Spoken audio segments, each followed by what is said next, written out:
Hi everyone, welcome back to the channel. I had a comment with one of my subscribers this morning saying that he had the original tracker. I don't know if he means an Origin tracker or the T1 tracker, and basically didn't get on with it, and it's just a wall hanger.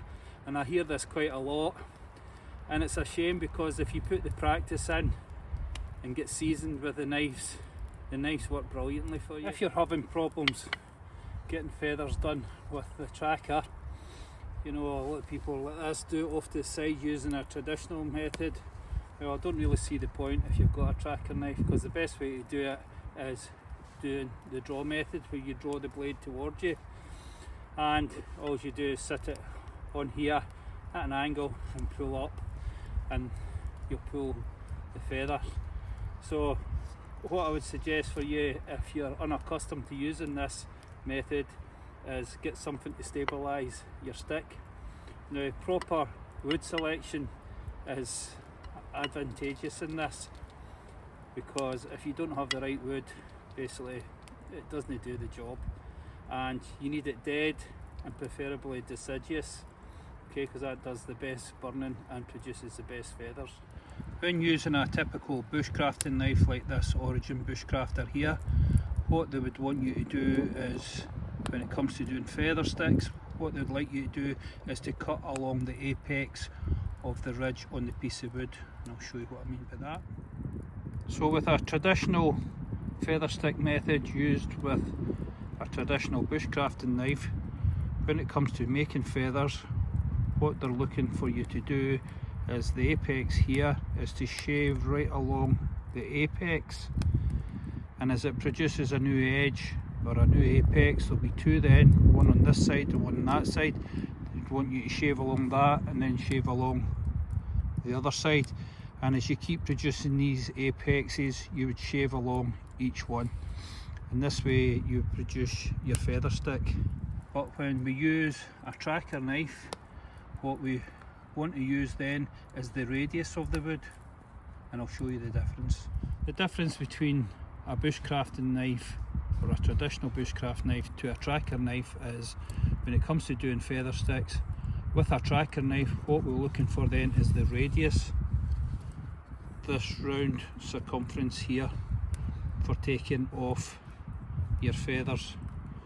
And you can see there's a much larger area to get your feathers from, and I feel this is one of the reasons that when it comes to making feathers or shavings with a tracker, they're basically they are king.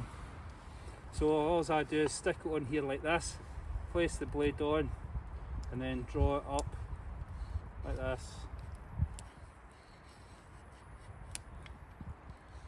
Let it bite, then draw it towards you.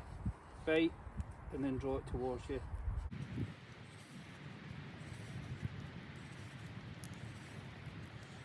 And the log here is stabilising. Now this is a big knife, you know, and it's doing that with the greatest ease, and it doesn't really matter what size it is, whether it's this size, Shirley size. It just does it easier because it's smaller and more dexterous in the hand.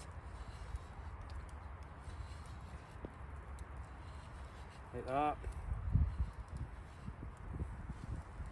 And we can go back to the large blade.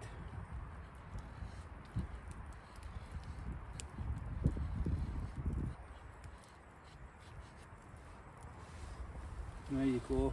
And this produces really nice thin feathers that'll definitely take to light. And just work your way around the stick.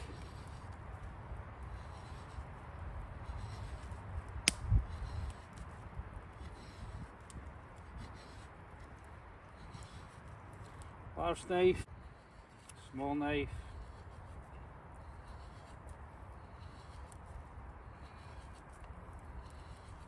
This is why I say that the trackers are king when it comes to doing feathers.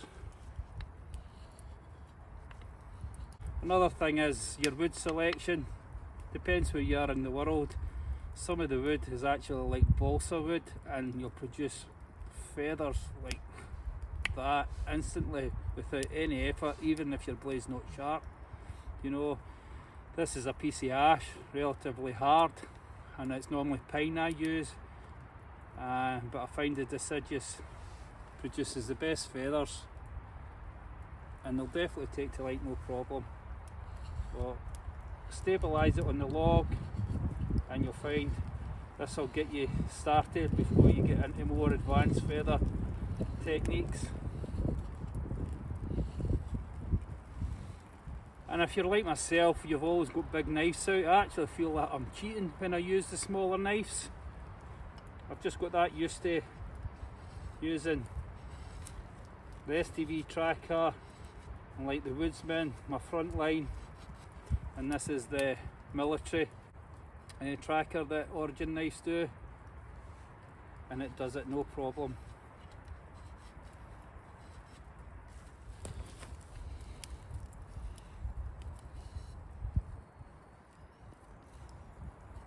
Right, so here I've got my lumpy bumpy fire steel.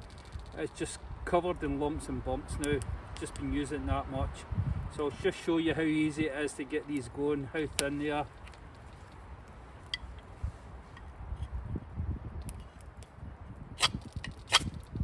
That's if I can get them past the bumps and lumps, as I say.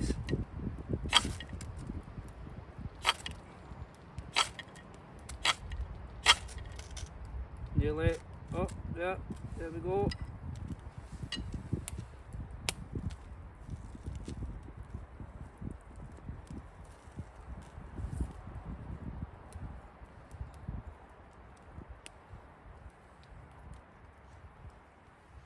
Right, so there you go, nice and easy to get that done, thin enough that they'll take to light no problem, regardless of what size of knife you've got.